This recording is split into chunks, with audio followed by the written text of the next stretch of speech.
The night glittered over Manhattan's skyline, but inside apartment 23B, the air was thick with the kind of silence that comes before a storm. Sarah Miller, 7 months pregnant, stood over the marble kitchen counter, her hands trembling slightly as she basted the golden brown turkey she'd been cooking all afternoon. It was Thanksgiving, their first one as a soon-to-be family of 3. Michael had promised to be home by 6. It was now 8:45. The gravy had thickened, the candles had burned halfway down, and the sparkling cider she poured hours ago had gone flat. The only sound in the apartment was the steady tick of the Cartier clock he'd bought to mark the beginning of their forever. Funny how forever had started to feel like an expiration date. Sarah tried to brush away the thought. He's probably stuck in traffic, she told herself. But the words felt empty. She looked around the table. 2 crystal glasses, fine china, the silver cutlery he'd chosen for future holidays together. Every piece felt like a lie tonight. Her iPhone buzzed. Michael? Emergency meeting. Don't wait up. Love you. She froze. Michael worked in real estate finance. There were no emergency meetings at 9 p.m. on Thanksgiving. Her heart thudded, not with anger but with that quiet intuition women feel before betrayal has a name. She tried calling him. No answer. She called her best friend, Lily Harper, hoping for comfort. Hey, it's me, Sarah said, forcing a laugh. He's still not home. Guess I'm having Thanksgiving for 2. Lily's voice was syrupy sweet. Oh babe, men are clueless. Don't stress. Eat, rest. He'll be back before dessert. But Sarah heard something off, the faint hum of a piano in the background. A hotel piano. She remembered the sound from the Park Hyatt lounge, where Michael once took her for their anniversary. Her chest tightened. She looked down at the counter where his AirPods sat charging, still connected to her phone. With a trembling thumb, she tapped the connection. For a moment, there was silence. Then a man's voice. Michael's voice. I told you, I'll handle it after the holidays, he said, low and sure. Lily giggled softly. Handle what? The wife or the baby? Sarah's world tilted. The room blurred, her breath catching in her throat as her knees nearly gave out. The words stabbed deeper than any scream could. The turkey timer dinged cheerfully, a cruel reminder that life goes on even when your heart stops. She turned off the oven, wiped her tears, and stared at her reflection in the kitchen window, a woman no longer naive, no longer waiting to be loved. Sarah took a deep breath, pulled out a thick manila folder labeled Emergency Legal, and whispered to her unborn child, It's okay, baby. Mommy's got us. The clock struck 9. Outside, fireworks from the Macy's parade aftershow lit up the sky. Inside, Sarah straightened her shoulders, placed the folder beside Michael's empty plate, and whispered with a calm so cold it burned, Happy Thanksgiving, Michael.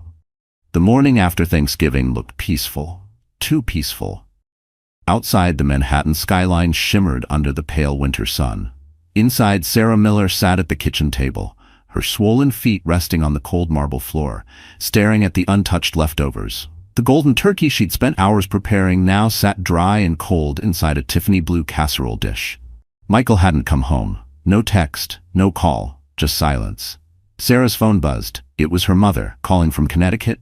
Sweetheart, how was your first Thanksgiving as a family? Sarah swallowed hard.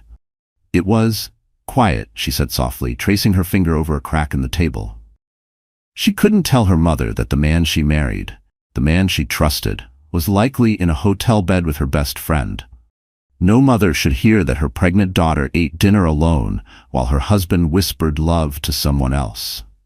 As she hung up, the morning light glinted off the wedding photo hanging above the mantel. The picture was perfect. Sarah in a white lace gown, Michael in a tailored black suit, both smiling like the world was theirs. It had been taken at the Plaza Hotel ballroom 3 years ago. That day, she believed in forever. Now forever felt like a cruel joke. Sarah picked up her phone again. There were no new messages. She opened the Find My iPhone app. Michael's location was still pinned at Park Hyatt, Manhattan. Room 1912. She memorized it, then turned off the screen. No need to see more than she already knew. Her hands instinctively rested on her belly. The baby kicked softly, as if reminding her that she wasn't alone.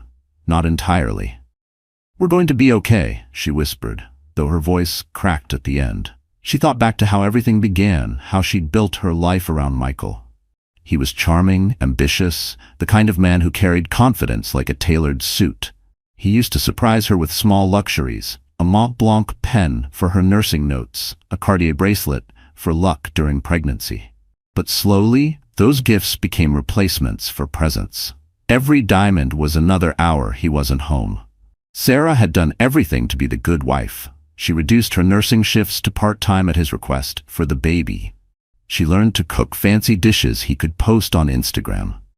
She smiled at his business dinners, even when they bored her to tears. She told herself this was love, that good wives endure bad seasons. But that night, as she replayed Lily's laugh through the AirPods, she realized the truth. She wasn't a wife anymore. She was an accessory in Michael's curated life, the soft, loyal woman he showed off at parties, the one who'd stay home while he chased attention elsewhere. A knock at the door startled her. She hesitated, heart pounding, before opening it. It was the doorman, holding an envelope. "Mrs. Miller?" This was dropped off by courier. Said it was urgent. Her name was handwritten on the front, Sarah Miller, in Lily's handwriting. Inside was a simple card. "You deserve better. Please don't hate me, things just happened." For a moment Sarah couldn't breathe. The air in her chest turned sharp. The handwriting, once familiar, comforting, now felt like venom on paper. Her vision blurred. She gripped the edge of the counter to steady herself. And then, she laughed. Not a bitter laugh, but something hollow and eerie, like glass cracking. "Things just happened," she repeated under her breath. "You happened to my husband, you happened to my family." Her phone buzzed again, this time from an unknown number. A text popped up. "Mrs. Miller, this is Grace Mitchell, attorney at law. Your cousin reached out. I believe we should talk." Sarah stared at the message. For the first time in 24 hours, she exhaled. Maybe this wasn't the end. Maybe it was just the beginning of her fight. The following Monday, snow threatened Manhattan, dusting the rooftops like powdered sugar. Sarah Miller sat at a small corner table inside a Starbucks on Lexington Avenue, her hands wrapped around a paper cup of peppermint mocha. Across from her sat Grace Mitchell. Sharp suit, calm eyes, and a presence that made even chaos listen. Grace didn't waste time. "Your cousin filled me in. You're 7 months pregnant, your husband's been unfaithful, and the other woman is your best friend. Do you have proof?" Sarah nodded, sliding her iPhone across the table. Voicemail. Messages. I heard them together through his AirPods. He's at the Park Hyatt, room 1912. Grace's expression didn't flicker. "Good. Keep those recordings backed up. From now on, everything you say or send matters. Every text, every call." She paused, leaning forward slightly. "He's planning to leave, isn't he?" Sarah swallowed. "After the baby's born." Grace sighed, scribbling notes with a Mont Blanc pen that gleamed under the cafe lights. "Then we move first. You file before he does. The court favors stability, and he abandoned you on Thanksgiving. That's gold for us." Sarah blinked, overwhelmed. "Grace, I don't want revenge. I just want peace." Grace met her gaze, voice low. "Peace comes after you win, Sarah, not before." The words hung between them, sharp and true. For a moment, Sarah thought about how she met Lily Harper 15 years ago at UCLA. They shared a dorm, split rent, and swore they'd never let a man come between them. When Sarah got engaged, Lily was her maid of honor, crying louder than anyone at the wedding. They had friendship bracelets engraved sisters by choice. Now that bracelet lay in Sarah's jewelry box, next to the ultrasound photo she once sent to Lily with the caption, "Auntie, he's waving." She took a shaky sip of her coffee. "Grace, she was in my home. She touched my belly. She told me my baby would have her eyes." Grace's expression softened just a little. "Women like that don't just betray you, Sarah. They study you. They learn your weaknesses before they strike." The words hit hard. Grace continued, flipping through her planner. "I want you to do 3 things. First, stop calling him. Let his silence build your case. Second, document your expenses. Everything tied to the baby. Third," she looked up, eyes narrowing, "find out what assets he's hiding. A man who cheats usually hides money too." Sarah nodded, her pulse steadying for the first time in days. It felt strange, this cold clarity replacing heartbreak. Grace stood, gathering her files. "I'll draft the petition. You'll review it tomorrow. And Sarah, don't tell anyone, not even your friends. Isolation is your protection now." As Grace left, Sarah sat alone by the window, staring out at the gray city. Snowflakes melted against the glass, vanishing before they touched the ground. Her phone buzzed again, a message from Michael. "Can we talk? I think we both overreacted." Sarah stared at the text. For years, she would have responded instantly. Tonight, she deleted it. Moments later, another notification lit up her screen, an email confirmation. Reservation, Park Hyatt, room 1912, extended through Friday. The ache in her chest twisted into something new. Not pain, but purpose. Sarah whispered to herself, "All right then. Let's see how far you're willing to go, Michael." Outside, snow began to fall heavier, covering the streets in white, as if the city itself was preparing for a storm. Friday came with biting wind and a sky heavy with snow. Manhattan moved slower that morning, but Sarah Miller's heart pounded faster than ever. She sat in the back of a yellow cab, her coat barely zipped, a scarf wrapped around her swollen belly. Grace's voice echoed in her mind. "If you want peace, you must face the truth, not the story you wish was true." The cab stopped in front of the Park Hyatt, the same hotel where she and Michael had spent their first anniversary, the same place he now shared with her best friend. Her reflection in the glass door startled her. Pale face, dark circles, eyes that no longer looked soft. She didn't look like a victim anymore. Inside, the lobby was warm and hushed, with a faint scent of cedar and expensive perfume. A pianist played softly near the bar, the same melody she'd heard through Michael's AirPods. That sound alone nearly made her knees buckle. She approached the front desk, forcing a polite smile. "Hi, I'm Sarah Carter. My husband, Michael Carter, might have left something here. He's staying in room 1912. The concierge hesitated, tapping on the keyboard. "I'm sorry, ma'am, but we can't share guest information." Sarah leaned in slightly. "That's fine. Could you just tell him his wife stopped by?" The word wife seemed to slice through the air. The concierge blinked, then nodded nervously. "Of course, Mrs. Carter." Sarah turned away before he could ask questions. Her heart thundered as she pressed the elevator button. Her phone buzzed. A message from Grace. "Do not confront him emotionally. Observe, collect, leave. That's power." The elevator dinged open. She stepped out onto the 19th floor, carpet soft beneath her boots. The hallway smelled faintly of cologne, his cologne. Room 1912 stood at the far end, its door slightly ajar. Sarah froze. Voices drifted out, Lily's laughter light and false, Michael's voice lower, defensive. "Just stop talking about her, okay? It's complicated." Lily replied, "She'll be fine. You said you're done pretending." Sarah's hands shook. She pressed the door gently enough to see inside. Michael sat shirtless on the edge of the bed, scrolling his phone. Lily wrapped in one of the hotel robes, sipping champagne. The room glowed golden under soft lights, the same lights that once framed Sarah's happiest memories. Her stomach turned. She didn't scream, didn't rush in.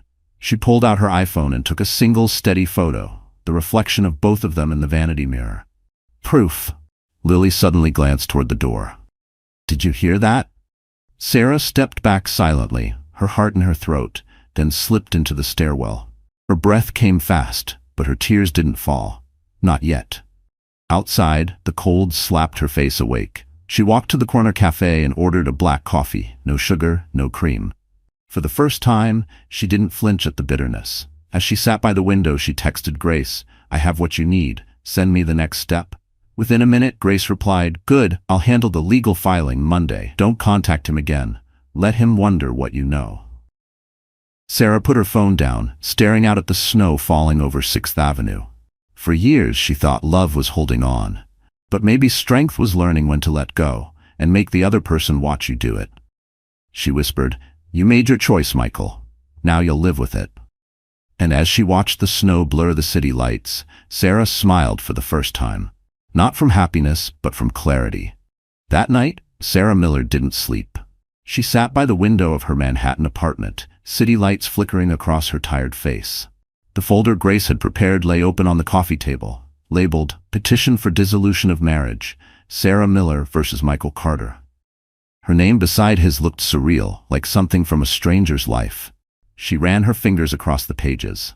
Grounds, abandonment, infidelity, emotional neglect. Each word felt heavier than her own heartbeat.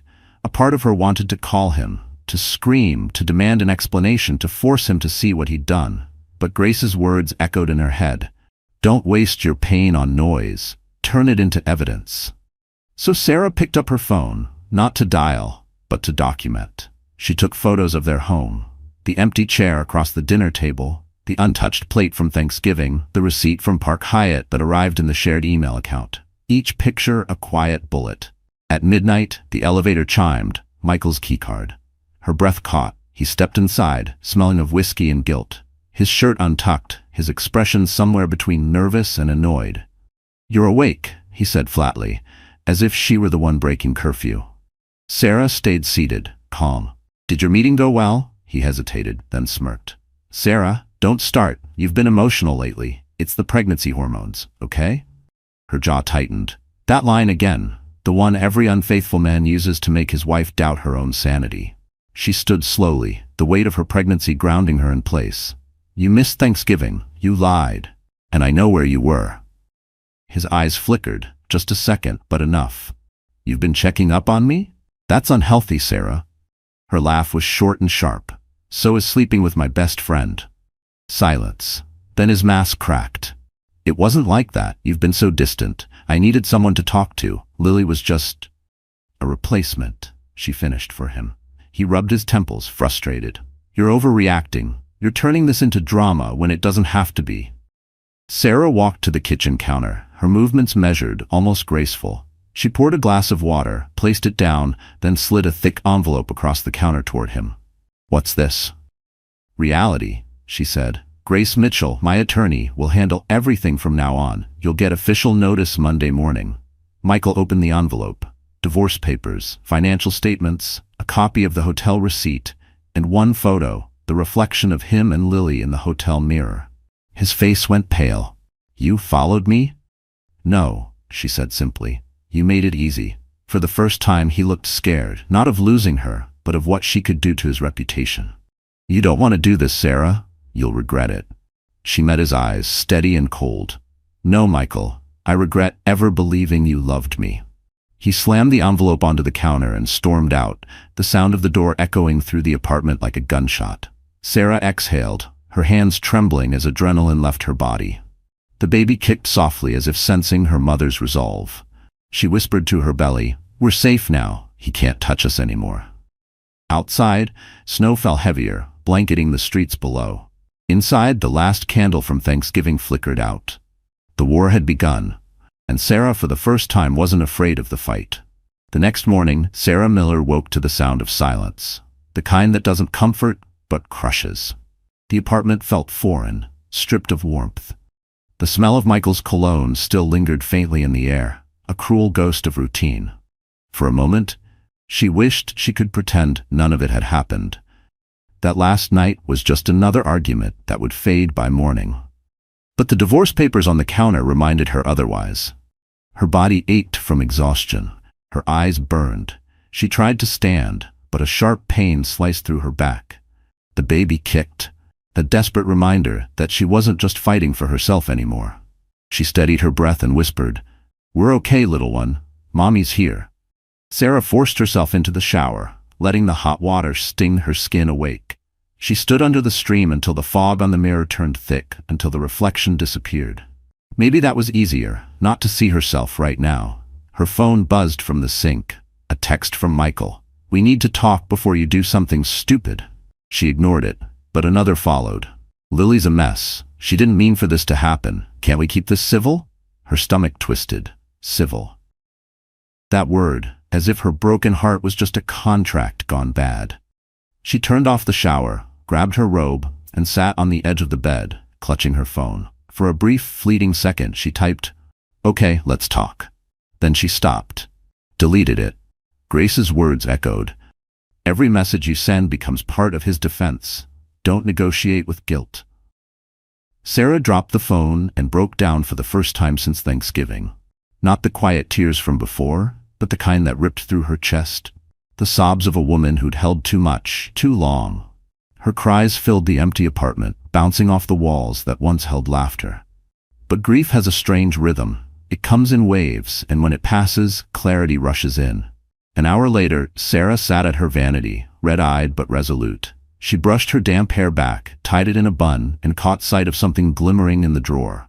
The bracelet Lily had given her on her wedding day. Sisters by choice. She stared at it for a long time before slipping it into an envelope. On the front, she wrote in neat, deliberate letters, "Return to sender." Her phone rang again. This time, it wasn't Michael, it was Grace. "Sarah, you ready to make it official?" Sarah inhaled deeply. "Do it." "Good. My assistant will file everything by noon. Michael will be served Monday morning. Make sure you're not home when it happens." Sarah frowned. "Why?" Grace's voice was steady. "Because men like him don't lose gracefully." The call ended, leaving Sarah in the stillness again. She walked to the kitchen, poured herself tea, and watched snow swirl over the city.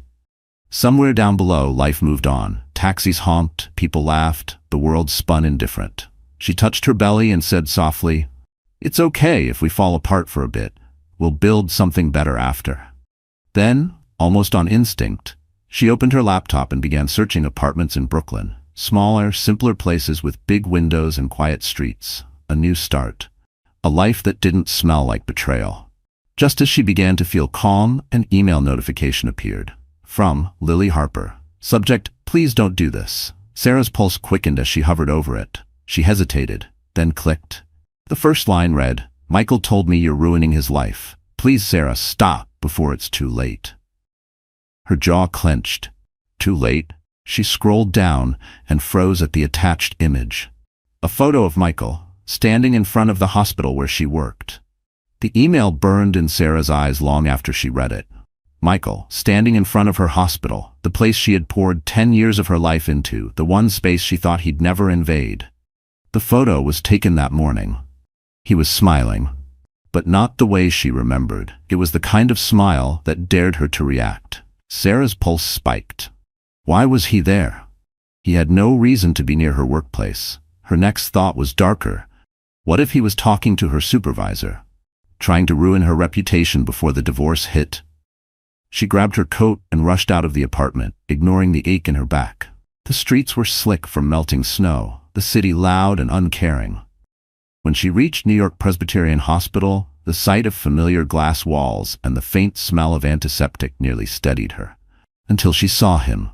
Michael was standing by the entrance, wearing his favorite charcoal coat, phone in hand.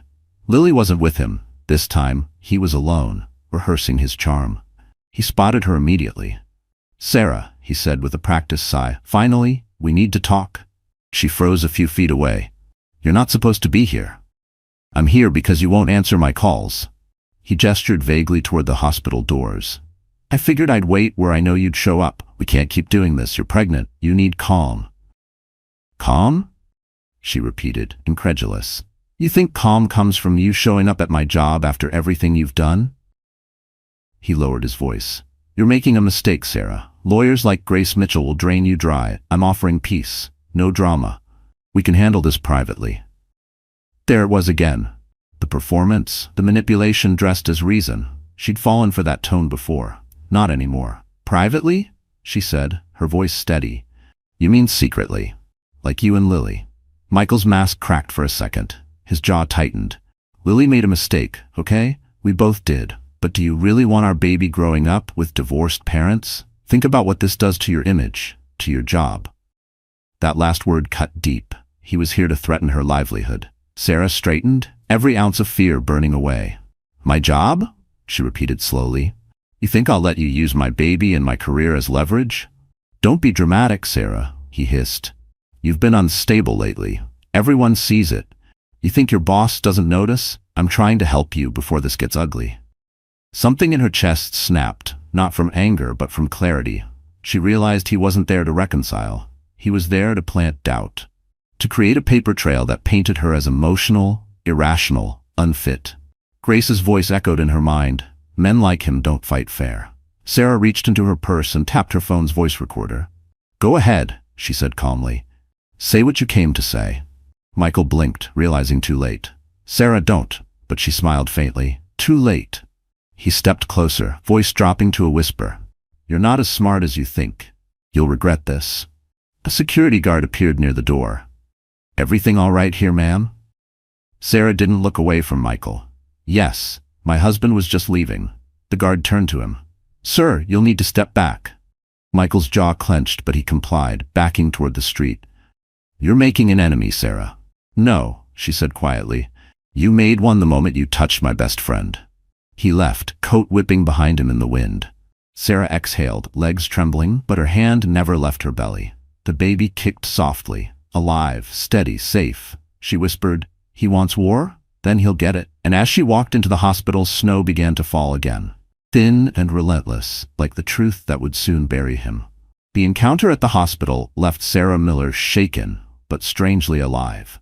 For the first time since Thanksgiving, fear wasn't the loudest voice in her head. Purpose was. Still, when she got home that evening, the apartment felt smaller than ever. Every object carried a ghost. The wedding photo, the framed ultrasound, even the half-finished baby mobile hanging over the crib. She walked straight to the bedroom and stood before the full-length mirror. The woman staring back looked nothing like the gentle nurse who used to wait up for her husband. Her eyes were red, her face pale, her body swollen from pregnancy and grief. She whispered to her reflection, "This isn't who I am, not anymore." With trembling hands, she pulled open the closet. Michael's suit still hung there, perfectly pressed, navy, charcoal, black. She grabbed the first one, tore it off the hanger, and threw it into a trash bag. One by one, she stripped the closet clean, his shoes, his cufflinks, his cologne. The scent of betrayal burned her lungs. When the last hanger clattered to the floor, she sat down, gasping for breath. It wasn't rage, it was release. The baby kicked softly, and Sarah smiled through tears. "You're my reason, not my weakness," she whispered. Her phone buzzed. "Grace." "Sarah, how are you holding up?" "Surviving," she said honestly. "Good. I filed the petition this morning. He'll be officially served by noon tomorrow. I also reached out to a private investigator, in case we need financial evidence. Are you okay with that?" Sarah hesitated. "You think he's hiding money?" Grace's tone was dry. "Men like Michael always do." "Do it," Sarah said firmly. "Whatever it takes." After the call, Sarah sank into the couch and opened her laptop. She searched for prenatal yoga classes and support groups for single mothers. It felt surreal, planning a new life while her old one was still smoldering. Then she saw it, an online support group titled The Phoenix Mothers, Rising from Broken Marriages. She clicked join. The group chat was full of women from all over the country, lawyers, waitresses, doctors, mothers, each with a story of betrayal, survival, and rebirth. One post stood out. "The first thing you lose in a toxic marriage is yourself. The first thing you must rebuild after is also yourself." Sarah read it 3 times. It was simple, but it hit deep. She stood up, walked back to the mirror, and took a photo. Her bare face, tired eyes, hair tied back. No filters, no smiles. She uploaded it to the group with a single caption. 7 months pregnant. He cheated with my best friend. Today, I threw out his clothes. Tomorrow I start again. Within minutes, messages poured in. "You're stronger than you think. One day your baby will thank you for leaving." The comeback always hits harder than the heartbreak. For the first time, Sarah didn't feel alone. Later that night, she pulled out a small notebook from the drawer, one Michael had bought her years ago, engraved with her initials in gold. She opened to the first blank page and wrote, "Day 1, becoming me again." Then, line by line, she listed her goals. Find a new place. Stay calm for the baby. Don't answer Michael. Don't fear Lily. Remember, pain is temporary. Dignity is permanent. When she finished, she closed the notebook and placed it beside her bed. Outside, the snow had stopped. The city lights shimmered against the glass, soft and golden. Sarah looked out the window, her reflection blending with the skyline. The woman in the mirror wasn't broken anymore. She was reborn. And somewhere deep inside, she knew the real revenge wasn't destroying them. It was rebuilding herself in front of them. The next morning, Sarah Miller woke to a knock at the door. Gentle, hesitant, but persistent. For a split second, she thought it was Grace's assistant dropping off legal papers. But when she looked through the peephole, her blood ran cold. Lily Harper. Her once best friend stood in the hallway clutching a Starbucks cup and a paper bag like peace offerings. Her usually perfect blonde hair was unkempt, and her eyes were swollen as if she'd been crying for days. Sarah didn't open the door right away. She let Lily knock again. Finally, she pulled the door open just enough for her voice to pass through. "What do you want?" Lily's lips trembled. "Please, Sarah. I just need 5 minutes." Sarah's hand gripped the doorframe. 5 minutes for what? To justify sleeping with my husband? To tell me it just happened? Tears spilled down Lily's cheeks. It wasn't supposed to. Stop, Sarah snapped, voice sharp. I know every line you're about to use. I've rehearsed them in my nightmares. Lily took a shaky breath. I'm sorry, I swear I never wanted to hurt you. Michael said you were drifting apart. He said you didn't. Sarah laughed bitterly. Of course he did. He's good at rewriting history. And you, Lily, you believed him because it suited what you wanted. Lily flinched. He said he was leaving you. He was, Sarah said, her voice steady. But not before the baby was born. Not before I'd lose everything. You were supposed to be my sister, Lily. You were supposed to protect me. Lily's tears came harder. I made a mistake. Please, don't destroy him. He's already panicking about the divorce. You'll ruin his career. Sarah's eyes narrowed. So this is why you're here. Not to apologize, to protect him. No, Lily insisted, stepping forward. I'm scared. He's not who you think he is. He's angry, Sarah. He blames you for everything. The words hit Sarah like a punch. What did you just say? Lily lowered her gaze. He said he'll fight for custody. He told me you're unstable, that you've been emotional, taking medication, acting irrational. He's gathering people to back him up. Sarah's pulse thundered. Every muscle in her body tensed. Get out, she said quietly. Lily shook her head, crying harder. Please, I'll help you. I'll testify. I'll tell them everything. Just, please forgive me. Sarah looked at her, really looked at her, and for a moment, she didn't see a friend or an enemy. She saw a coward, a woman who wanted forgiveness without facing consequence. You don't get forgiveness, Lily, Sarah said softly. Not yet. Maybe not ever. She reached into the drawer by the door and pulled out a small envelope. Inside was the friendship bracelet, sisters by choice. She pressed it into Lily's shaking hand. Here, you left this behind years ago. I just didn't realize it. Lily's face crumpled. Sarah? But Sarah had already closed the door. Her hands trembled as she leaned against it, heart racing. Grace had warned her this would happen, that the moment she gained control, they'd both try to twist the story. Sarah took a deep breath, wiped her tears, and dialed Grace. She came here, she said. Lily? She says he's planning to take the baby. Grace's voice turned cold. Then we tighten everything. Don't speak to either of them again. I'll file an emergency custody clause before he even tries. Sarah nodded, gripping her belly protectively. He's not taking my child, not after all this. When she hung up, she looked around her empty apartment, the calm before another storm. Outside, the wind howled down the Manhattan streets. Inside, Sarah whispered to herself, let them come. I'm ready now. And for the first time, she believed it. The next day, Manhattan glowed cold and metallic under the December sun. Sarah Miller sat in her living room, phone buzzing non-stop, unknown numbers, missed calls, blocked voicemails. Michael was clearly spiraling. Grace had warned her, when men like him lose control, they get desperate, expect manipulation. At 11 a.m., her phone lit up again. This time, it wasn't Michael. It was Dr. Klein, her supervisor at the hospital. Sarah, can you come in for a quick meeting? He asked, his tone polite but formal. A familiar chill ran down her spine. She'd worked with Dr. Klein for 6 years, and he never called her on weekends. Of course, she said carefully. Is everything all right? Yes, just some HR matters. See you at 1. She hung up, heart pounding. Something felt wrong. 2 hours later, Sarah arrived at the hospital. The sterile scent, once comforting, now made her stomach twist. She walked into the administrative office and froze. Michael was sitting there, perfectly calm, in a navy suit, a folder in his hand. Dr. Klein looked uncomfortable. Sarah, thank you for coming. Your husband reached out with some concerns about your health and workload during pregnancy. Her vision blurred with rage. He what? Michael stood, voice smooth and sympathetic. I was just worried about her, that's all. She's been under tremendous stress, mood swings, erratic behavior. I thought the hospital should know, just in case it affects her patients. The audacity of it hit like ice water. He was trying to build his custody case, to make her look unstable, even at work. Sarah's throat burned, but she stayed composed. Dr. Klein, she said calmly, I have never missed a shift, never endangered a patient, and never let personal matters interfere with my job. My husband, however, is currently facing a legal separation due to infidelity. I'd appreciate it if the hospital didn't become part of his defense strategy. Michael's mask slipped. This isn't about that. It's about you needing help. Help? Sarah's voice rose. You want to talk about help? Maybe help is what you needed before crawling into my best friend's bed." The room went dead silent. Dr. Klein's pen froze midair. Michael's jaw tightened. "See what I mean?" he said quietly.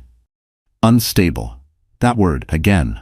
Unstable. As if every woman who'd ever been betrayed must also be broken. Sarah forced herself to inhale deeply, then smiled faintly. "If I'm unstable, then maybe you shouldn't have left your credit card receipt at the Park Hyatt, room 1912. I hear the staff there have excellent memories." Michael's face drained of color. Dr. Klein blinked, realizing the gravity of what was happening. "All right, I think we're done here," he said quickly.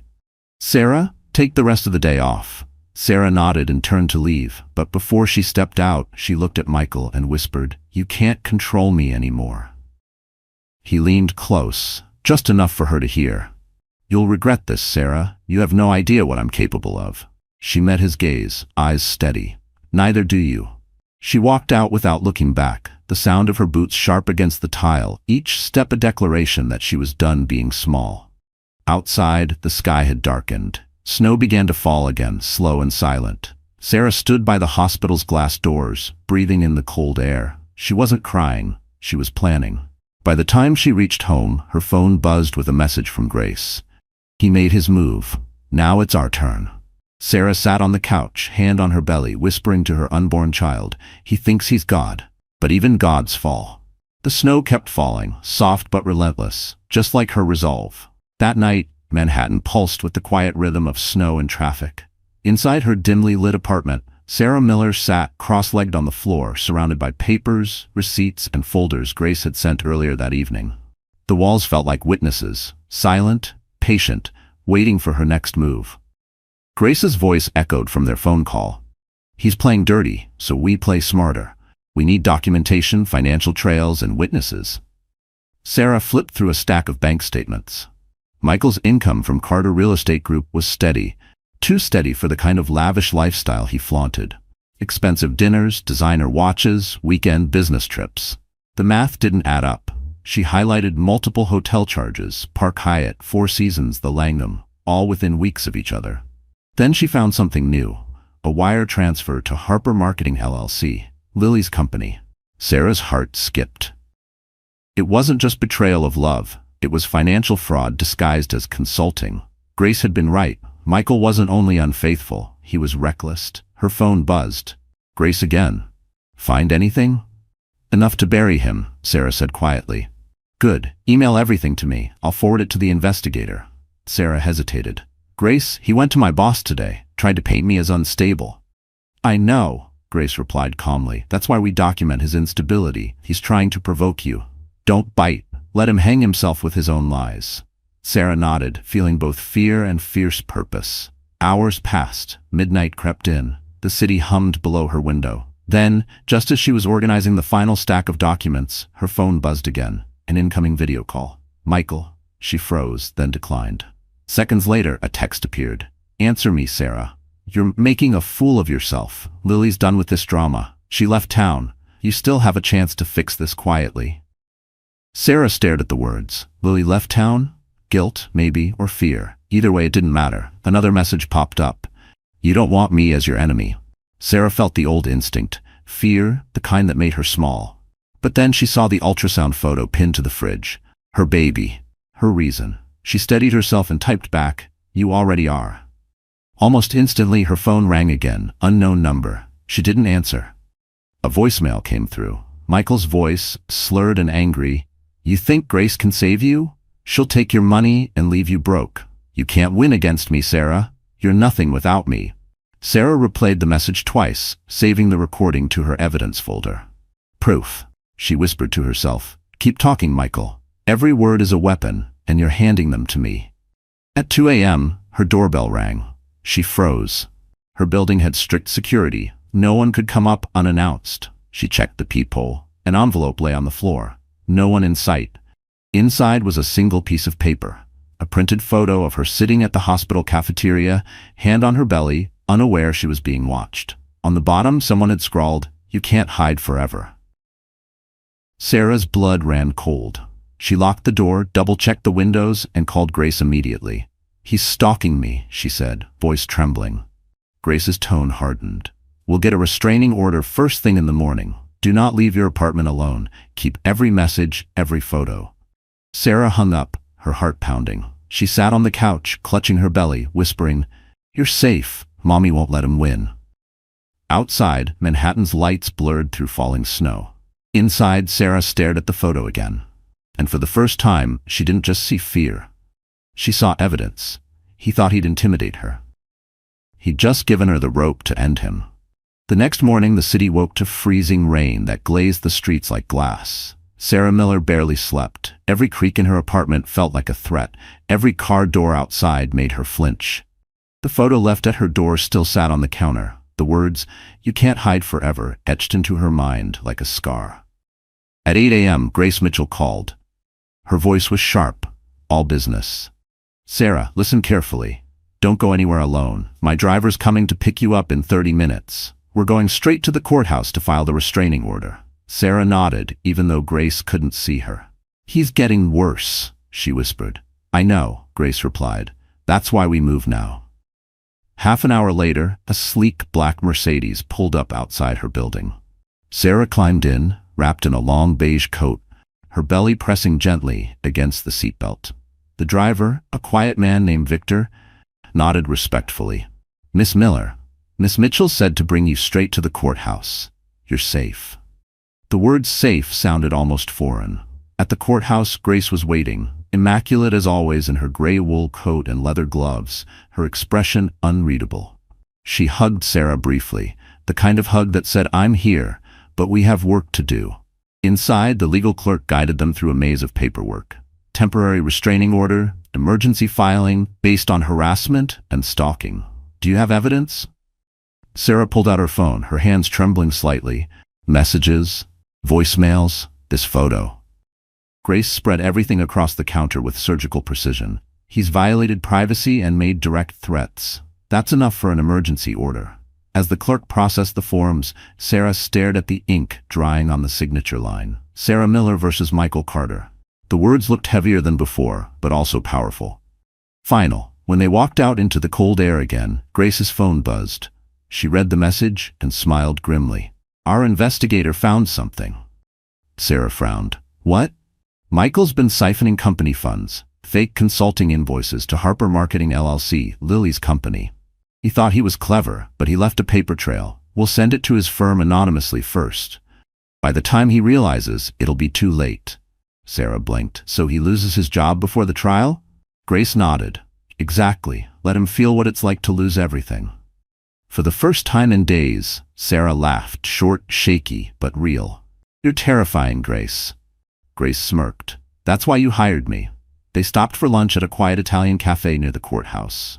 The warmth, the smell of roasted garlic, and the soft hum of conversation wrapped Sarah in a brief illusion of normalcy. She ordered tea, avoiding caffeine, while Grace scrolled through her tablet. Suddenly, Grace looked up. "You'll need a public statement soon." "A statement?" "Yes. Once the order becomes official, it'll show up in public records. Reporters love high-profile divorces, especially with a man like Michael Carter. Flashy, wealthy, local connections. You need to control the narrative." Sarah hesitated. "I don't want attention." "You don't need attention," Grace said firmly. "You need truth on your side." Sarah nodded slowly. "Okay, but no interviews. If I speak, it'll be on my terms." "Good girl," Grace said with a rare approving smile. As they stepped outside, snow began to fall again, soft, deliberate flakes swirling around the courthouse steps. Grace turned to Sarah. "You did something big today. You took back your power." Sarah looked up at the gray sky. "Then why does it still hurt so much?" Grace's voice softened. "Because healing always hurts before it frees you." They stood there in silence, snow dusting their coats, two women against the storm, one broken, one forged by fire, both learning that survival wasn't about staying quiet anymore. Back in the car, Sarah touched her belly and whispered, "He can't touch us now." For the first time, she believed it. 3 days later, Manhattan's skyline gleamed like steel under the winter sun. Sarah Miller sat in her apartment, sipping decaf coffee while scrolling through her emails. Her name was everywhere now, not in tabloids, but in the legal filings, the bank reports, the paper trail Grace's investigator had built brick by brick. Michael Carter's empire was cracking. At 9 a.m. Grace called. Her tone was calm but laced with satisfaction. "It's happening." Sarah set her mug down carefully. "What's happening?" Grace's smile could be heard through the phone.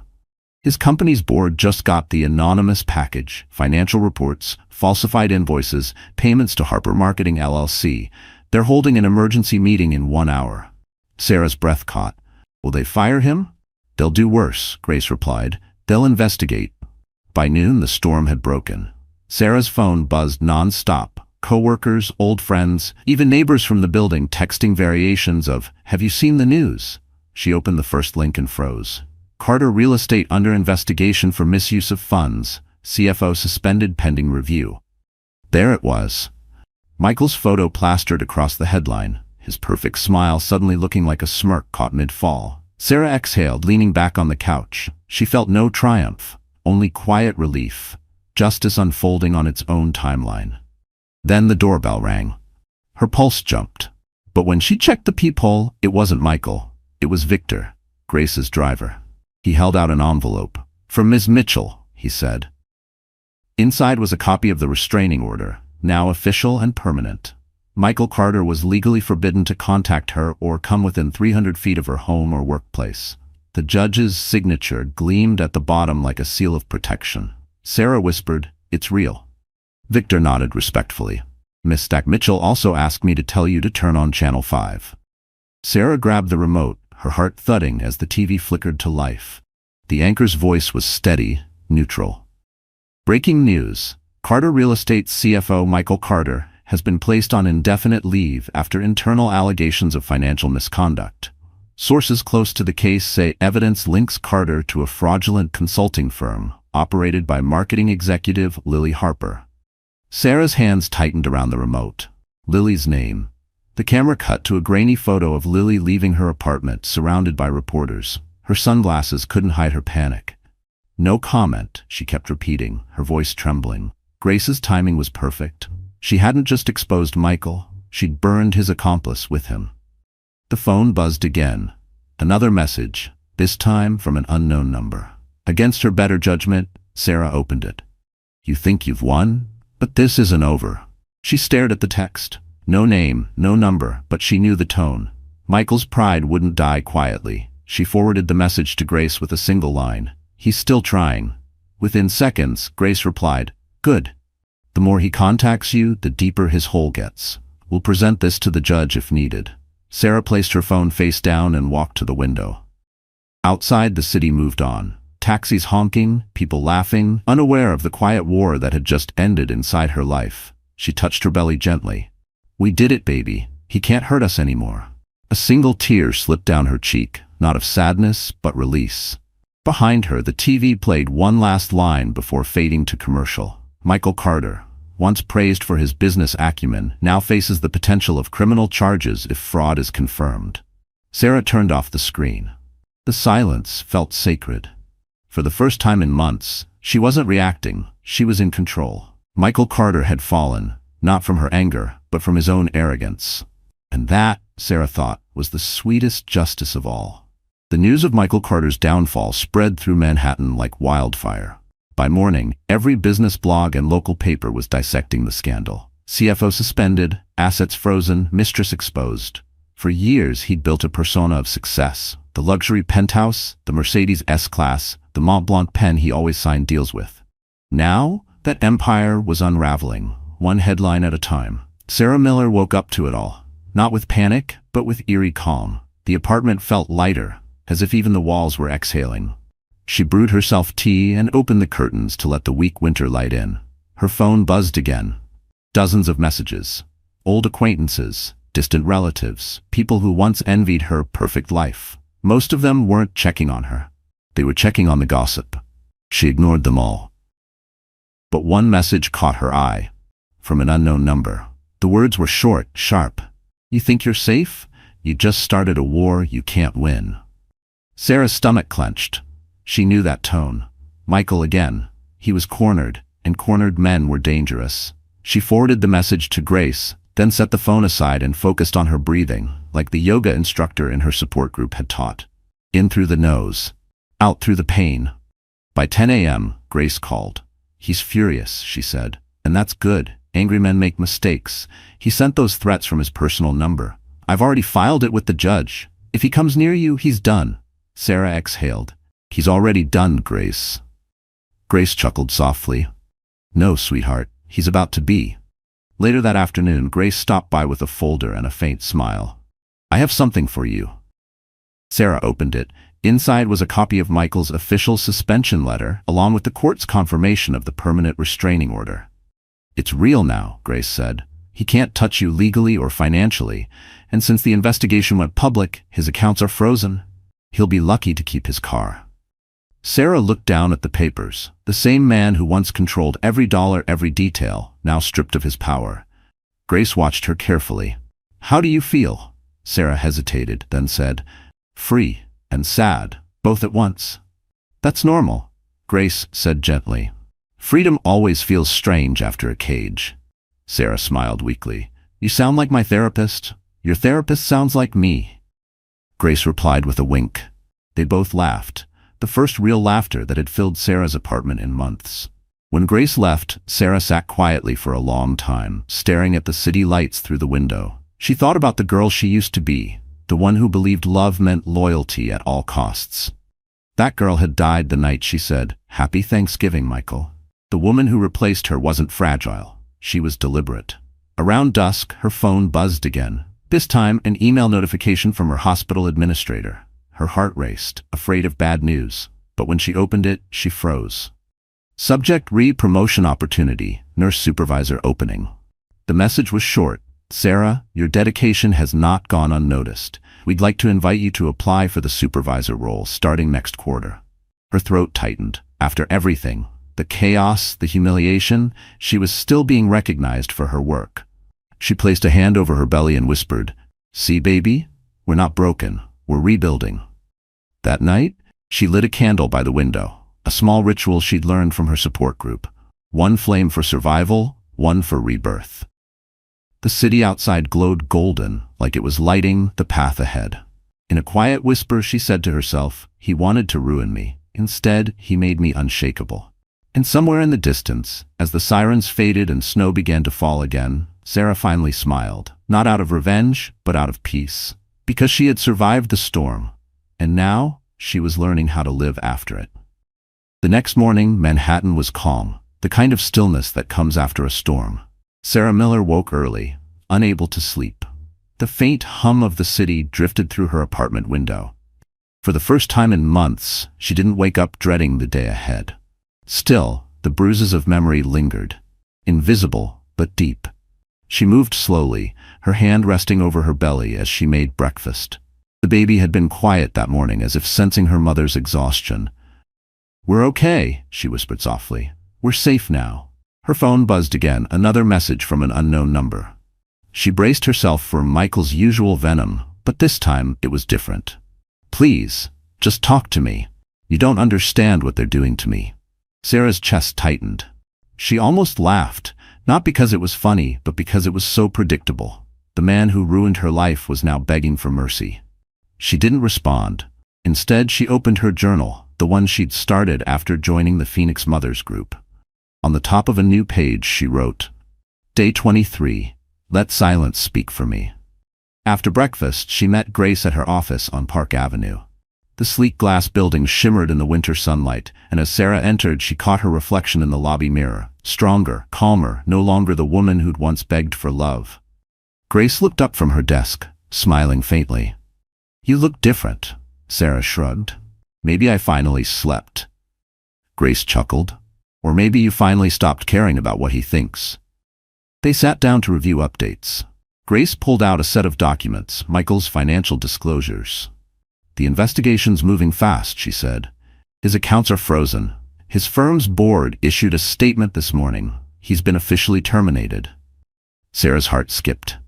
"It's really over?" Grace nodded. "Professionally, yes. Legally, almost. The court date for your settlement is next week. Once that's done, you'll have full custody and control of the shared assets." Sarah's eyes filled with quiet tears. "I don't even care about the money. I just want peace." Grace leaned forward. "And that's exactly why you'll win. He's still fighting for ego. You're fighting for freedom." Sarah exhaled, smiling through her tears. Thank you, Grace, for everything. Grace waved it off. Don't thank me yet. There's still a chance he'll try one last move. They always do. She was right. That evening, Sarah returned home to find another envelope at her door. Hand-delivered. No name, just her address written in Michael's handwriting. Her chest tightened. She picked it up carefully and opened it inside. Inside were two things: a handwritten letter and a silver ultrasound photo frame, the one she had bought months ago for him to keep on his desk. The letter read, "I know I made mistakes. I lost everything, but I still want to be in my child's life. Please don't take that away from me. I'm sorry, Sarah." For a moment, tears welled up again. But then she looked at the photo frame, still sealed in its box, never opened. He hadn't cared when he had the chance. She folded the letter neatly and placed it back in the envelope. Then she walked to the trash bin and dropped it in without a second thought. Her phone buzzed again, this time a message from her support group. "Weekly meeting tonight at the River Cafe, 7 p.m. Sarah looked at the clock. She hesitated, then smiled. "Yeah," she whispered. "It's time to go live again." That night, dressed in a soft cream sweater and a long coat, she stepped into the crisp winter air. The lights of the Brooklyn Bridge sparkled above her as she walked toward the cafe by the river. Inside, laughter and warmth filled the space. Women greeted her with hugs, stories, hope. And as Sarah sat among them, the sound of the city faded behind her. For the first time in a long time, she wasn't thinking about Michael Carter. She was thinking about tomorrow. Snowflakes danced over the East River that night as Sarah Miller left the River Cafe. Her cheeks were flushed from laughter, her heart lighter than it had been in months. She had spent the evening surrounded by women who understood her pain, women who had walked through fire and come out unburned. For the first time, Sarah didn't feel like a victim. She felt like a survivor. But survival, she was about to learn, doesn't come without one final test. When she reached her apartment building, the lobby was quiet. The doorman, Mr. Peters, smiled kindly. "Evening, Mrs. Miller. Congratulations, by the way." Sarah blinked. "Congratulations?" he chuckled. "Saw your name on the news scroll. The court granted your restraining order and full custody request. The city's talking about it." Sarah smiled softly. "Thank you." She took the elevator up to her floor, the hum of machinery filling the silence. But as the doors slid open, her stomach clenched, the hallway lights flickered, and her front door was slightly ajar. Her heart froze. She stepped closer, her pulse racing. "Hello?" she called, voice trembling. No answer. She pushed the door open slowly. The apartment was dark, except for the faint glow from the living room window. Everything looked untouched, except for the coffee table. There, sitting neatly in the center, was a single envelope. Her breath caught. The handwriting on it was unmistakable. Michael Carter. She didn't move for a full minute. Then, gathering every ounce of courage, she picked it up and tore it open. Inside were photographs, candid, intimate shots of her at the hospital, at home, at the courthouse. Some were taken through windows, others from across the street. The last photo showed her that very morning, standing by her apartment window, looking down at the city. Her knees almost gave out. She stumbled backward and caught herself on the counter. A note fell out of the envelope. The message was short and scrawled in a shaky hand.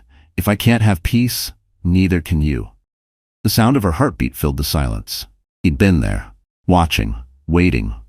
Sarah's phone slipped from her hand as she dialed Grace with trembling fingers. "He was here," she whispered. "He broke in. He's been following me."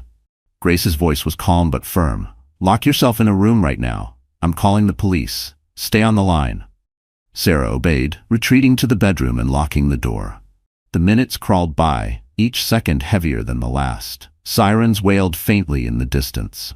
When the officers arrived, they swept through the apartment. One of them, Officer Ramirez, found the lock on her front door pried open with a tool. "He forced entry," he said grimly.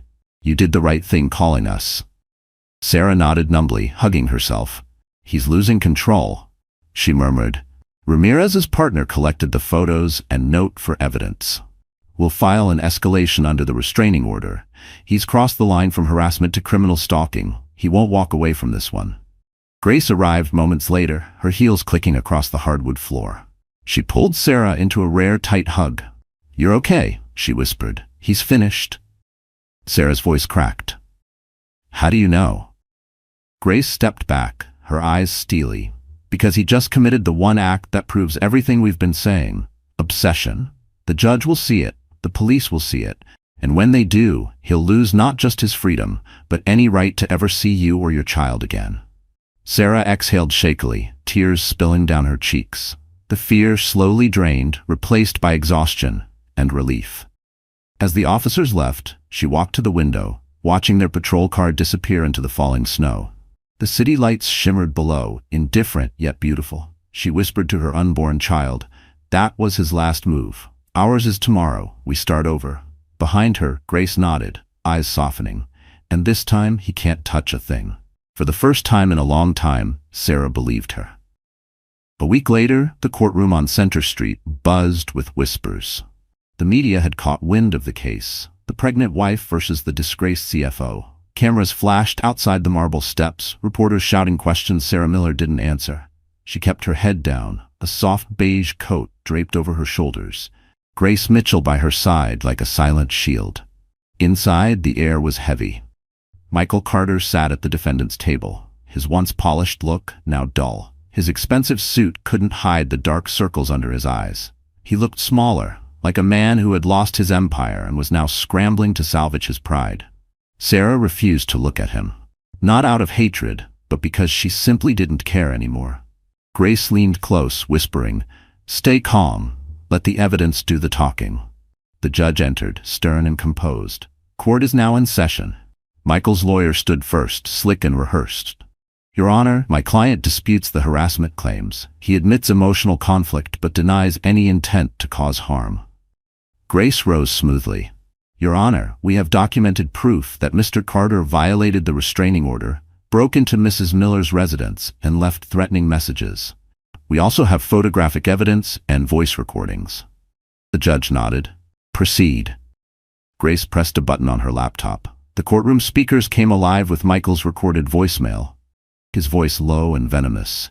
"You think Grace can save you? You're nothing without me." The sound sent a visible ripple through the room. Michael's jaw tightened. Grace didn't pause. Exhibit B, photos taken from her home after he broke in. She placed the images on the projector. Sarah's apartment, the note, the photos of her taken without consent. Even the judge's expression darkened. Michael's attorney scrambled. "Objection, this is character assassination." "Overruled," the judge said flatly. Grace turned, her tone soft but cutting. "Mr. Carter, did you take these photos yourself?" Michael shifted in his seat. "No, of course not." "Did you hire someone to take them?" "I don't have to answer that." Grace's eyes glinted. "Actually, you do, because the investigator we hired found a payment from your account to a private surveillance firm 2 days before these photos were delivered to Mrs. Miller's door." The courtroom fell silent. Michael's face went pale. Grace stepped closer, her voice sharp. "You violated a restraining order, stalked your pregnant wife, and now try to call it emotional conflict? This isn't love, Mr. Carter. It's control." The judge leaned forward. "Mr. Carter, do you deny this payment?" Michael's lawyer whispered frantically, but he knew the truth was cornering him. He swallowed hard. I just wanted to know what she was doing." Grace's voice cut through the tension like a blade. "She was carrying your child. That's what she was doing." A murmur swept through the courtroom. Sarah sat still, tears quietly pooling in her eyes, not of pain, but release. The judge finally spoke, voice calm but decisive. "Mr. Carter, this court finds you in violation of your restraining order and guilty of harassment and unlawful surveillance. You are hereby ordered to complete mandatory counseling and community service, and you will have no contact, direct or indirect, with Mrs. Miller or the child once born." Michael slumped in his chair, disbelief washing over his face. His world, the money, the image, the power, gone. Grace placed a reassuring hand on Sarah's shoulder. "It's done," she whispered. Outside, when they stepped into the cold air, cameras exploded in flashes. Grace guided Sarah through the crowd as reporters shouted questions. "Mrs. Miller, how does it feel to win?" Sarah paused, her breath visible in the winter air. She looked straight into one of the cameras, eyes clear and steady. "It's not about winning," she said softly. "It's about finally being free." The crowd fell silent for a moment. Even the wind seemed to still. As she walked away, Grace smiled faintly. "You just ended his story, Sarah." Sarah looked at the snow falling over the courthouse steps. "No," she said quietly. "I just started mine." 2 weeks after the trial, winter loosened its grip on Manhattan. The holidays had passed, but the city still shimmered beneath soft layers of snow. For Sarah Miller, life had finally begun to slow down. The court case was over, Michael was gone, and peace, fragile but real, had started to take root in her world. But peace, like birth, often comes through pain. It was a quiet Saturday morning when the first contraction hit. Sarah was sitting on the couch, reading Women Who Run with the Wolves. A gift from Grace, when a sharp, deep wave rolled through her body. She gasped, clutching her belly. The clock on the wall read 6:47 a.m. Her water broke 20 minutes later. She grabbed her hospital bag, already packed weeks before, and called Grace. "Don't panic," Grace said instantly. "Victor's on his way. Breathe, Sarah. Just breathe." By the time she reached New York Presbyterian Hospital, the contractions were coming faster. The nurses recognized her immediately and rushed her to the maternity ward. One of them smiled reassuringly.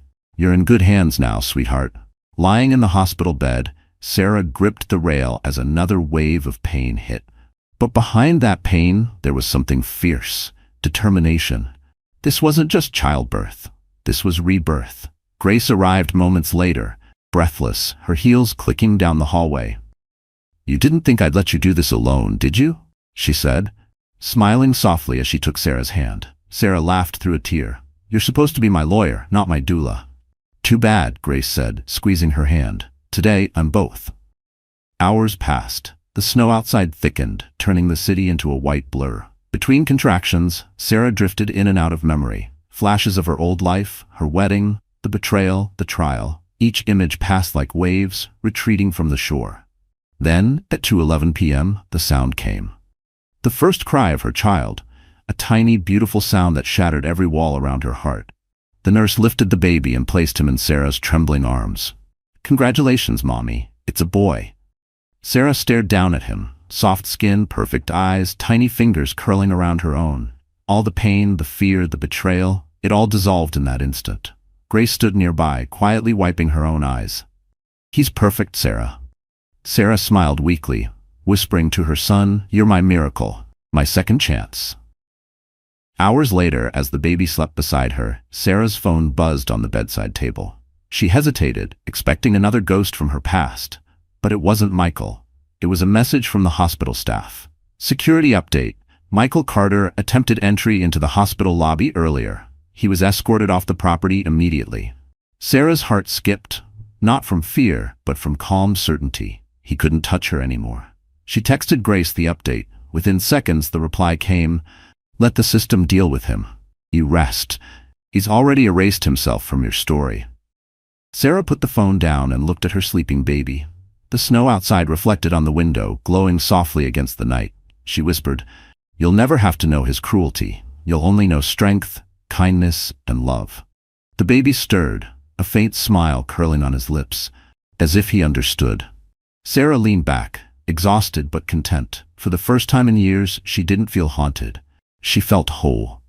Outside, the city hummed with distant lights, but inside that small hospital room, time stood still. A mother and her newborn, cocooned in peace. Sarah kissed her son's forehead and whispered one final promise, steady and sure. "From this moment on, it's just you and me, and no one will ever hurt us again." And with that, Sarah Miller finally closed her eyes, not in pain, but in peace. 3 months later, spring had crept quietly into Manhattan. The snow was gone, replaced by budding trees and sunlight spilling through the high-rise windows of Sarah Miller's new apartment in Brooklyn Heights. Her life had changed completely. Smaller, simpler, but peaceful. The baby, named Ethan James Miller, slept soundly in a white bassinet by the window.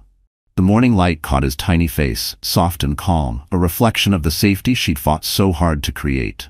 Sarah sat at her desk, sipping lukewarm coffee, the faint aroma of vanilla filling the room. She opened her journal, the one that had carried her through the darkest nights, and wrote on a fresh page, Day 90. Closure. She took a deep breath, picked up a pen, and began writing a letter she never intended to send. Dear Michael, I used to think forgiveness meant letting someone back in, but now I know it means letting go, without hate, without fear. You destroyed the version of me who waited, who believed, who loved you unconditionally. But in doing so, you created the woman who no longer needs you. I don't wish you pain. I just hope one day you understand what it feels like to lose everything you took for granted. Our son will never know you, not because I'm cruel, but because love shouldn't be something to fear. I'll raise him to be the kind of man who never confuses power with strength. You wanted control. I found freedom. You wanted silence. I found my voice. And when I said Happy Thanksgiving that night, I didn't know it would be my goodbye. But now I see it was the start of everything new. Sarah. When she finished, she set the pen down and stared at the letter. Her hands trembled, not from anger, but from the weight finally lifting off her shoulders. Ethan stirred in his sleep, making a soft cooing sound. She smiled and whispered, "It's okay, sweetheart. Mommy's done carrying the past."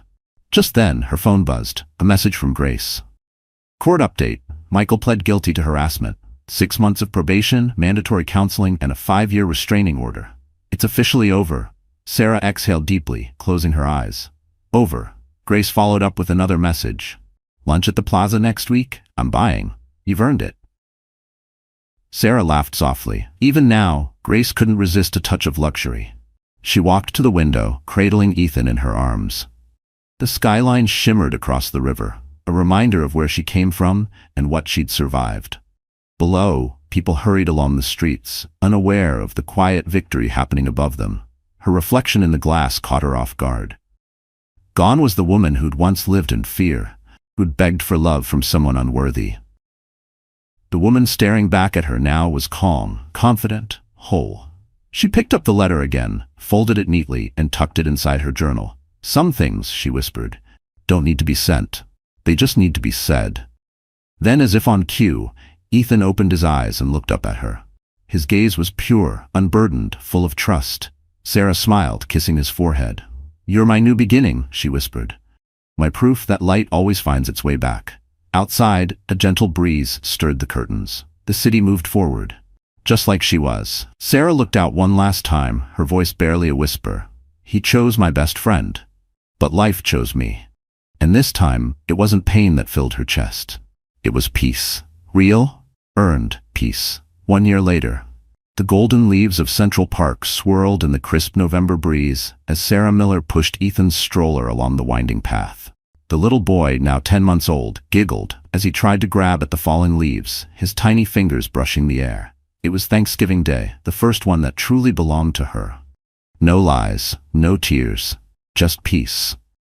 Sarah wore a soft beige coat, her hair tied in a loose ponytail, her face glowing with the quiet confidence of a woman who had rebuilt herself from ashes.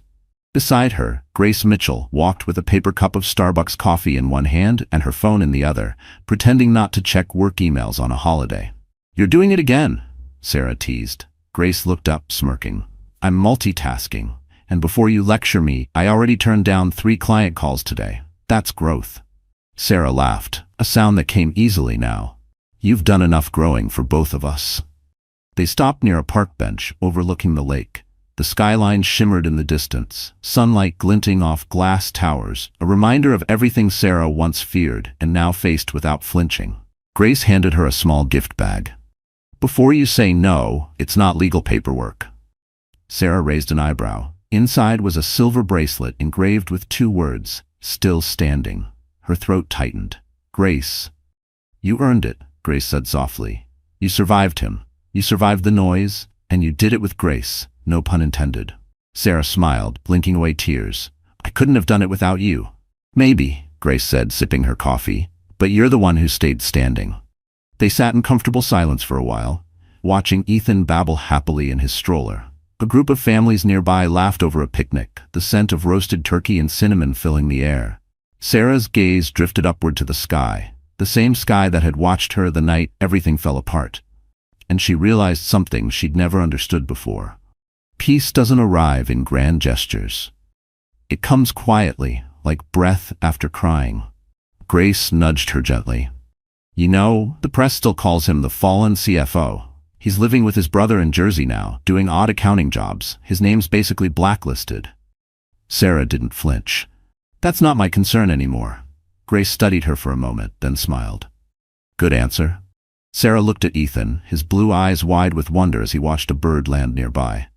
"He's my future now," she said softly. "Michael was just the lesson." Grace chuckled. "A very expensive lesson." Sarah laughed, shaking her head. "Worth every scar." Later that afternoon they stopped by the River Cafe, the same place Sarah had gone after everything collapsed. But now the view of the Brooklyn Bridge felt different, brighter, alive.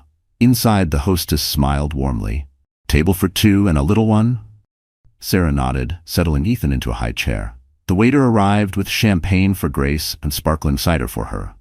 "To new traditions," Grace toasted. "To peace," Sarah replied, clinking her glass gently. Outside the window, the city shimmered under the golden sunset. It was the same Manhattan that had once broken her. But now, it was hers again. As dinner ended, she pulled out her phone and opened her journal app. On a new page, she typed, "Day 365, Thanksgiving. 1 year ago, I said goodbye to the man who broke me. Today, I give thanks for the woman I became instead." She saved the entry, then leaned down to kiss Ethan's forehead. "Happy Thanksgiving, my love," she whispered. "We made it." The baby cooed softly, clutching her finger as if to say he already knew. And as the lights of the city flickered to life, Sarah Miller smiled. Not as the woman who was left behind, but as the one who rose.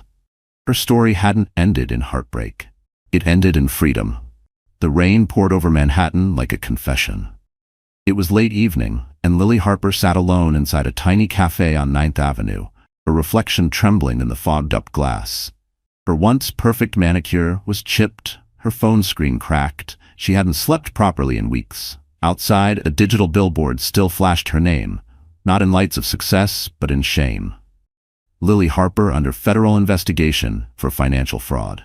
Her coffee sat untouched, cold, like the silence that had followed her since Michael Carter turned on her. She thought of him often, not with love, but with disbelief. The man who once whispered promises in hotel rooms now refused to answer her calls. When the investigators came, he gave them everything. Her invoices, her emails, her signature on every falsified transaction. He saved himself by destroying her. The irony was cruel. She had betrayed Sarah to feel powerful, and now she was powerless because of him. Her lawyer's words echoed from earlier that morning. "If you cooperate, you'll avoid prison. But your career's over, Lily. No firm will touch your name again." She'd nodded numbly, pretending to understand, but truthfully, she hadn't heard anything after, "Your career's over." A gust of wind rattled the cafe door. She looked up, startled, half expecting to see him walk in. But it was no one. Just the ghost of her choices. Her phone buzzed, an email notification from Sarah Miller. Her heart stopped. Hands trembling, she opened it. It wasn't a message, just 2 words and a photo attachment. "Goodbye, Lily." The photo was of Sarah holding her newborn son, eyes peaceful, smile radiant. There was no anger in her face, no trace of vengeance, only strength. That was the moment Lily broke. Not because Sarah hated her, but because Sarah didn't. Tears spilled freely down her cheeks. The bitterness that had consumed her finally turned into something else. Regret. She whispered to no one, "I wanted your life, Sarah, and I ruined mine trying to take it." The cafe was closing. The waiter approached gently. "Miss, we're shutting down for the night." Lily nodded weakly, packing her things into a worn-out leather bag. Her once luxury world had shrunk to a few essentials: a phone, a wallet, and a reputation that could never be cleaned. As she stepped outside, the rain hit her face like absolution. She walked aimlessly through the streets, past store windows reflecting who she used to be. Confident, envied, untouchable. Now, she was invisible. A headline from a nearby newsstand caught her eye. "Sarah Miller Foundation launches program for women recovering from toxic relationships." Lily stared at the words for a long moment. Then she smiled faintly. Sad, small, but real. Sarah hadn't just survived. She had turned her pain into purpose. Lily looked up at the night sky, rain dripping from her lashes, and whispered, "You won, Sarah. And you deserve to." Then she walked toward the subway, disappearing into the crowd. No camera, no spotlight, just another soul learning her lesson too late. And as the city lights blurred around her, one truth finally sank in. She hadn't lost everything because of Michael.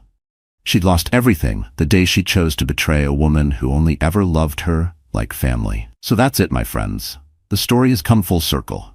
If you're still here, still watching at this very moment, it means something in Sarah's journey touched your heart in a quiet, honest way.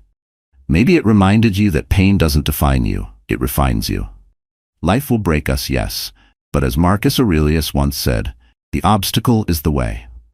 Every betrayal, every heartbreak, every ending carries the seed of a new beginning, if we choose to see it. Sarah's strength wasn't born from revenge.